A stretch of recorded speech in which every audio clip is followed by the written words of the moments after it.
My name is Tyrone Waters, and this is my life story. I was born January 9th, 1966, in Portland, Oregon, Multnomah County, at Emmanuel Hospital, weighing just over 7 pounds. My father is former U.S. Army Captain and Navy veteran Nichelle Waters. My mother, Abel Gordley, is a former Oregon State Senator and Portland State University professor in the Black Studies Department, and goes by her maiden name. My childhood was pleasant. I lived with my mother and my grandparents growing up, and occasionally with my father. My parents were divorced when I was still a baby, and my father died of cancer in 1997 from cigarette smoking, lung cancer to be exact. I went to grade school in the 70s at Irvington Elementary. I went to middle school at Fernwood Middle School and went to high school at Benson Polytechnic High School in the 80s, all in Portland, Oregon, where I was raised. I am a U.S. Navy veteran of the Persian Gulf conflict of the 80s. I served and had the pleasure of being aboard the USS Ranger with the first African-American commanding officer, Captain Walter Davis, of an aircraft carrier. I was an aviation structural mechanic in the Navy and worked on airframe and hydraulic systems on various naval aircraft. I received a meritorious unit accommodation, a good conduct medal, and an honorable discharge. After being discharged from the Navy, I returned to Portland, Oregon, where I was harassed by the Portland police. On September 23, 1988, on the corner of Southwest 3rd and Taylor in downtown Portland, Officer David Poole and another unknown named officer stopped me and some friends. I filed a police auditing committee complaint, and it is as follows.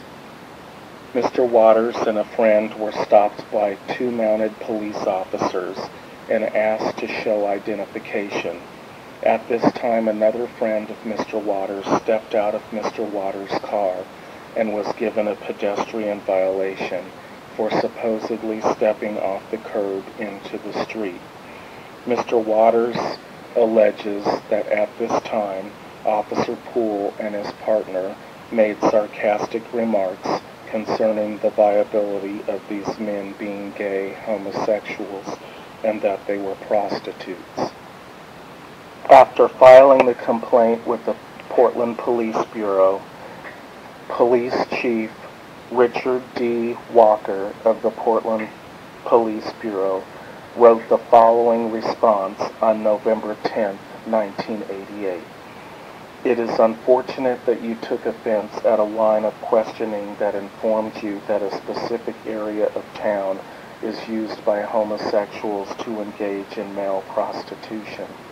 The officers have a responsibility to interdict criminal activity of that nature whenever possible. Please be assured that we are continually striving to provide the best possible police service, but cannot do so unless we are given an opportunity to look into matters such as the one you brought to our attention. If you should have any questions about the investigation or disposition, please contact Lieutenant Mary Ann Heisler of the Internal Investigations Division. This letter will be sent by both regular and certified mail. The notice and enclosure are from the Police Internal Investigation Auditing Committee, and it was a carbon copy sent out to Captain Weber and also Officer Poole. Your rights of appeal will be lost unless you comply with the appeal procedures in the enclosure. After leaving the Navy and returning to Portland and experiencing harassment with the Portland Police Department, I went to work for Delta Airlines as a ramp agent, where I experienced intimidation, harassment, and racism. What rights does an employee have in this country if he or she is discriminated against or harassed or assaulted on the job? What if the individual kept a daily log of all the incidents that occurred above, including writing a letter to the CEO of the company explaining the incidents that occurred and nothing is done about it? What if the individual who complains about such an unfair practice reports the problem to them and the supervisor, and then is blamed or accused of causing the problem, when in actuality the company chooses to blame the victim and fire the victim? Not only did this happen to me, but Delta Airlines Incorporated has a history of these practices in the Portland, Oregon station. One man, the station operations manager, and supervisors and co-workers caused all of these incidents to happen, and more. When I reported these incidents to the Civil Rights Division of Oregon and filed a complaint with EEOC in the federal government, they claimed that there was no evidence. But how do you explain being called nigger? And how do you explain being pushed and punched? How do you explain police reports?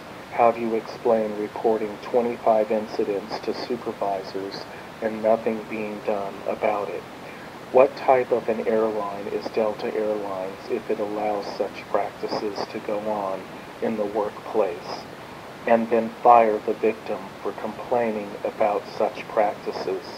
Is this the type of airline that you would want to fly, or for that matter, the type of airline that you would want your family to fly? If all these things go on around an aircraft prior to its departure, imagine the safety checks that are being overlooked and neglected due to the ignorance of a bunch of people who have racist ideas about who they believe should work in their all-white male-dominated occupation. The reason for writing this is to shed light on the real-life horror story that occurred at Delta Airlines in Portland, Oregon, at Portland International Airport back in 1988.